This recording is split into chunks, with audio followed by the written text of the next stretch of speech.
உங்கள் இலக்கையை நோக்கி ஒவ்வொரு நாளும் நீங்கள் ஒரு அடி எடுத்து வைத்துக் கொண்டே இருக்கிறீர்களா? பிரஷரா பார்க்காதீங்க. ஆனா உங்க இலக்கை தொடர்பான ஏதோ ஒன்றை செய்தீர்களா இல்லையா?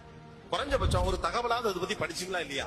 ஏதோ ஒரு போன் காலாவது அதை பத்தி பண்ணுனீங்களா இல்லையா? இலக்கை மட்டும் பிக்ஸ் பண்ணிட்டு எனக்கு என்ன நம்ம இருந்தோம்னா இலக்கெல்லாம் தானாலாம் நடக்காது. மனிதர்கள் எப்போதும் என்ன நம்புறாங்கன்னா அது தானா நடந்துரும் அப்படின்னு நினைக்கிறாங்க. 9 மணிக்கு ஆபீஸ்க்கு போயிட்டு 5 மணிக்கு வீட்டுக்கு வந்துட்டு கடமையோடும் பொறுப்போடும் இருந்துட்டு சண்டே அன்னைக்கு கறிக்குழம்பு வச்சு சாப்பிட்டுட்டு மாந்த ஒரு தடவை டூருக்கு போயிட்டு வந்துட்டு செலவெல்லாம் சிக்கனமா பண்ணிட்டு வீட்டுல இருக்கவங்க எல்லாம் கொஞ்சம் அதிகாரம் பண்ணிட்டு ஆபீஸ்ல இருக்கவங்க எல்லாம் என்ன பண்றீங்கன்னு கேட்டுட்டே இருந்தா வாழ்க்கை மாறாது. வாழ்க்கை மாறுவதற்கு தேவைப்படக்கூடிய எஃபர்ட்டை நீங்க தான் எடுக்கணும். Because it is your goal that you need to chase.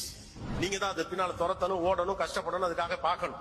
நமக்கு ஒரு பக்கம் எப்படி டீம் வேணும்னு சொல்றோம், அது மாதிரி இன்னொரு பிரச்சனை இருக்கு. உங்க கோலை யாராவது நிறைவேற்றணும்னு தயவு செஞ்சு நினைக்காதீங்க. உங்க கோலோட வேல்யூ யாருக்குமே தெரியாது.